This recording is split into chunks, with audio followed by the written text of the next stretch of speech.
Hello all. For everyone joining us on the replay, welcome. So I'm joined today by Shalina Samani to talk around some of the differences in the various APM qualifications, maybe a bit about what APM is. We've had some incredible questions come in from you all, so hopefully we'll be able to cover some of those too. So Shalina is a chartered project professional, a fellow, and a registered project professional of the Association of Project Management. And she has several letters at the end of her name, which are a pretty big deal in the PM world. And we might be able to kind of talk around those a bit later and what they mean. She has 30 years experience in program, project and product management experience across a broad range of business sectors.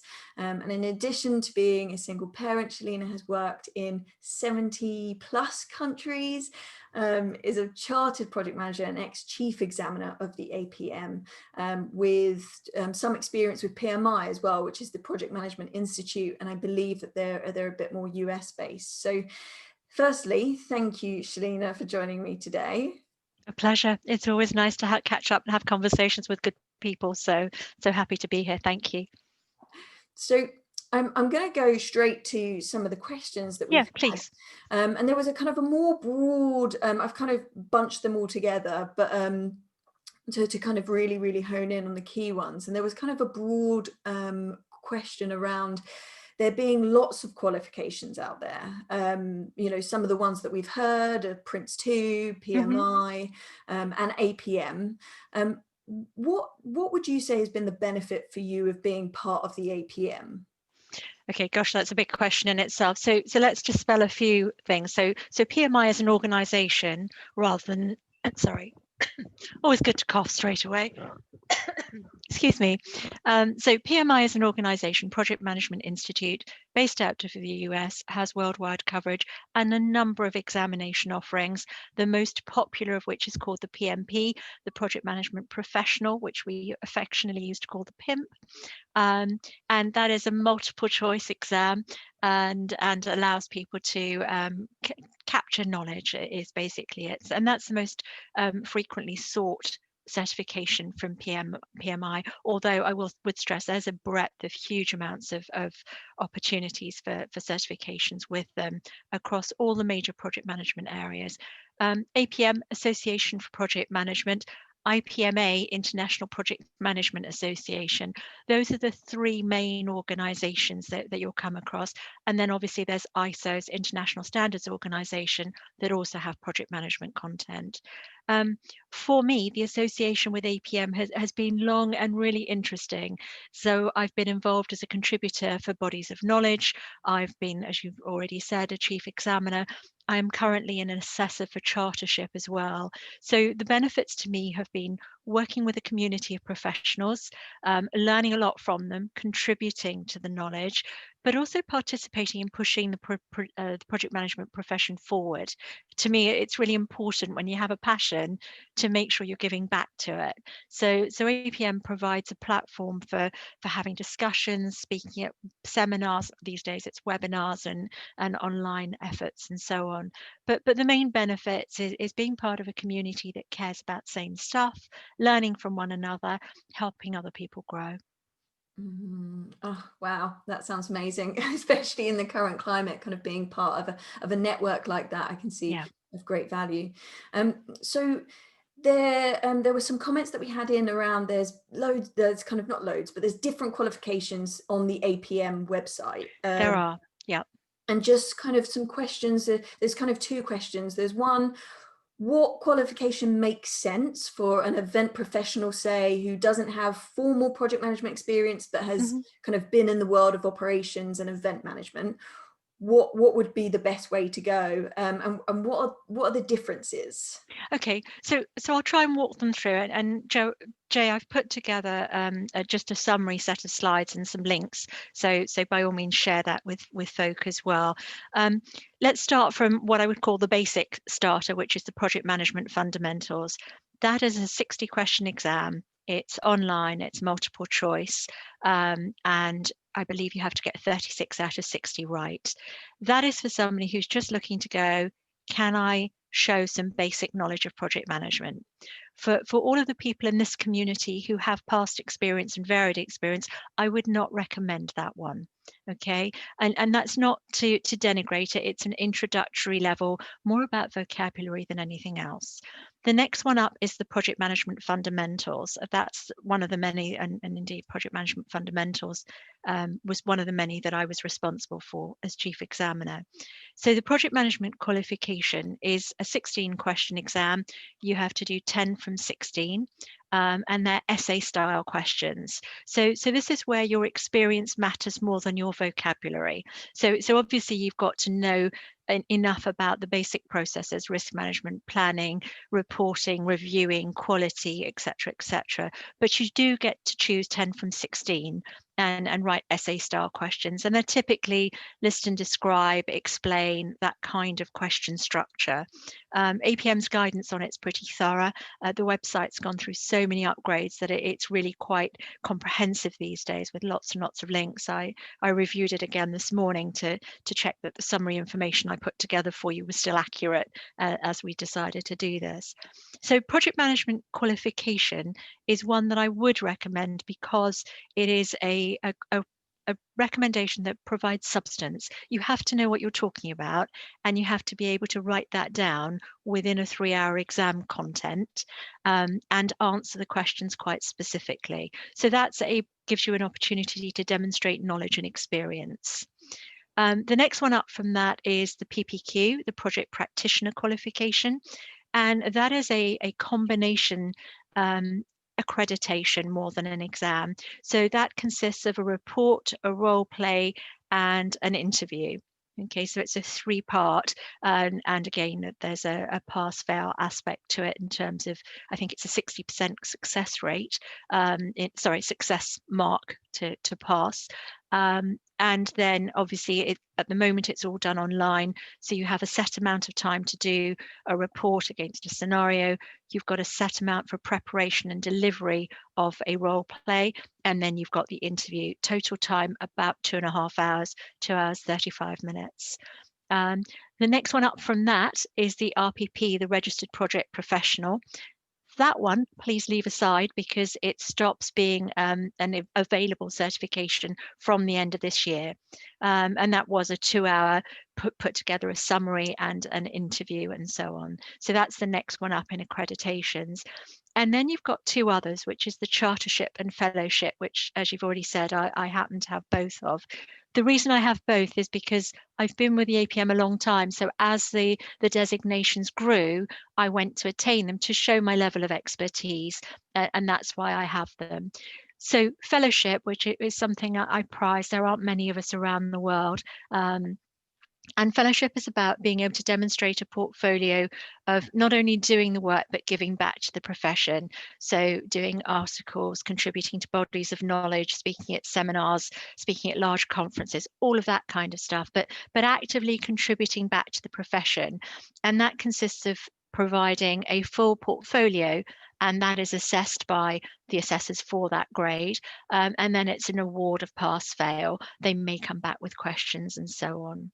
And then chartership, which has been available since September 2018, which is when I gained chartership as well. And chartership is the highest level. It is a recognized standard, a bit like chartered engineers, chartered mechanics, architects, all that kind of thing. And it's saying that I've reached the pinnacle of my profession. That doesn't mean I don't have things to learn. But there are 3 routes to chartership, and it is the ultimate level of attainment in project management today. And it indicates that you have a level of technical knowledge in terms of theory, a level of experience so that you can answer on the spot questions in professional practice, and a level of commitment to ethics and maintaining both quality and standards as a profession. And for chartership, there are 3 routes. There's route 1, which has a recognized professional theory background, and then an interview, which is an hour. You have route 2, which is for people with other accreditations like RPP and other accreditations that are more global. And that is a half-hour interview with an assessor such as myself, including ethics again. And then route 3, which is for people with no previous theory certification. So maybe you haven't done the project management qualification or the equivalent, and that's a 2-hour exam, interview process with 2 assessors alternating through various topic areas. For all of those, you have to have attained a level of achievement in order to submit for it. And all of those are predicated on either having previous recognised credentials and or a combination of written submissions applying to 12 core competencies, 10 of which are mandatory, 2 are electives. There's an awful lot of information, sorry. No, that was very, very useful. Thank you, Shalina. I can see this being of value to a kind of a wide range of people. And we do have people at very different levels in the community. Whilst this started as the event managers, project manager series, there are some project managers who are already kind of 1 or 2 steps. Yeah. I think this would be of great value to.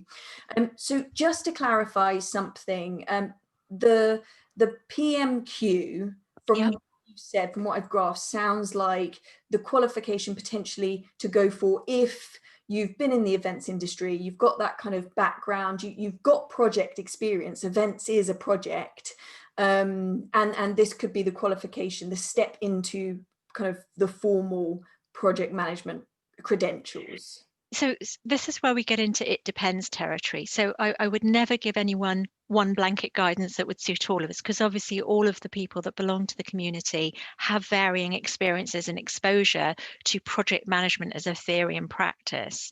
So regardless of which way you go, please look at obviously our APM guidelines that are on the website, the body of knowledge, which you want to be working from the 7th edition now, which was published earlier this year, I believe. I may have got that wrong. It may have been last year. So what I would say, please don't do the PMF because it's too basic for people who've got previous experience. Event management is indeed project management, although you have possibly a greater level of repetition in that you might do the same type of event many times in different locations, but it's the variables that make them projects. So it's certainly not to say that anyone who's an event manager isn't a project manager. You've just had a different title. You're doing pretty much the same things. Often there are differences in how you do budgets, how you do risk management, and so on. But regardless of which one you go to from from project management qualification onwards, please be aware that you've got to have theoretical knowledge, not just personal experience. So some of the colleagues we've spoken to from the team, some people have got lots of project management experience, but not the language to articulate it. In which case, what you need to do is create that bridge between your practical experience and the theoretical language that's used around it, because you need to be able to fulfill those expressions, because project management is about bringing teams together, leading them to hopefully successful conclusions, whether that's kill or deliver a project, it's still a successful conclusion. And in order to bring that team together, you want common language, common phrasing, and of course, a common understanding of when we say risk management, what does that mean, and things like that. So I wouldn't say there's one size fits all.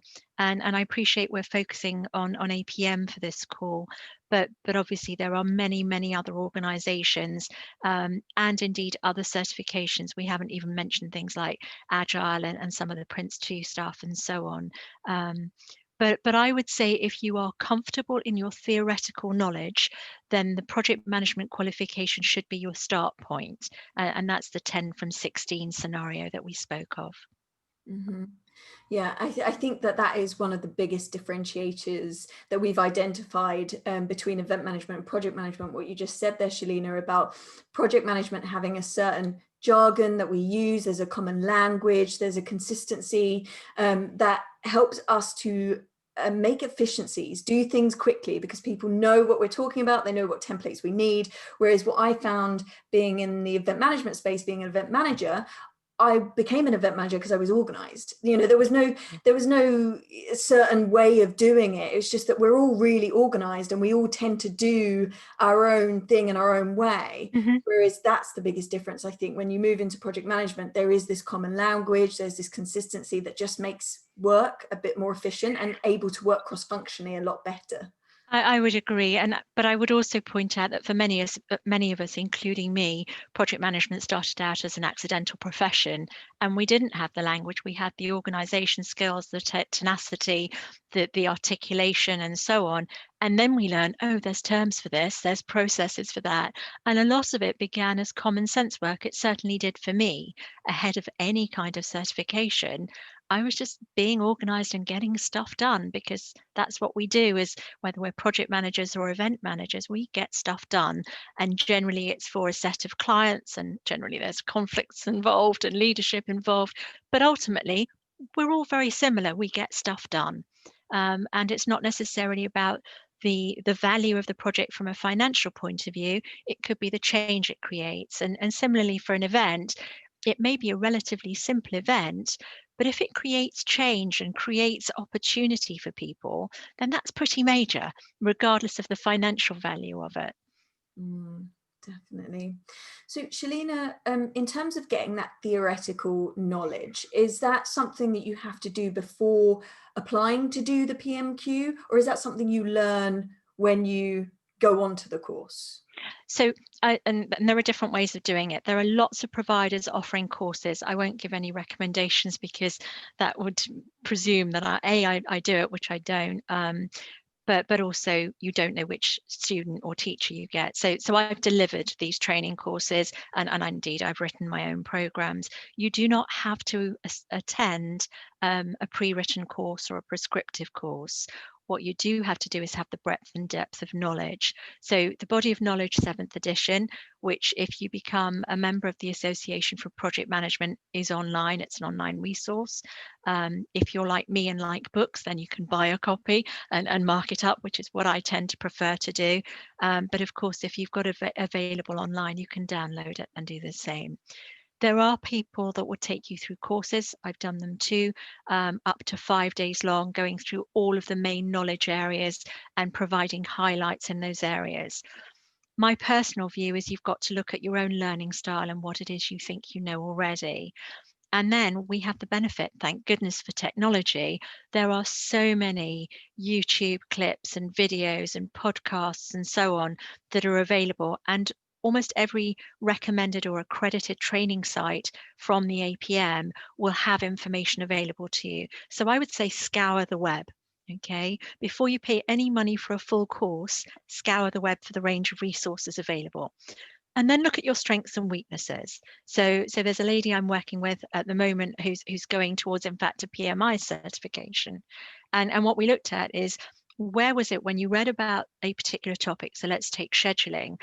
If you could look at scheduling and say, I know what a critical path is, I know what float is, I know what lag is, I know what a near critical path is, etc., and I could go through all the bits of that. If you're comfortable with all of those areas, then clearly you just need to update your knowledge and make sure it reflects against what you're being assessed for.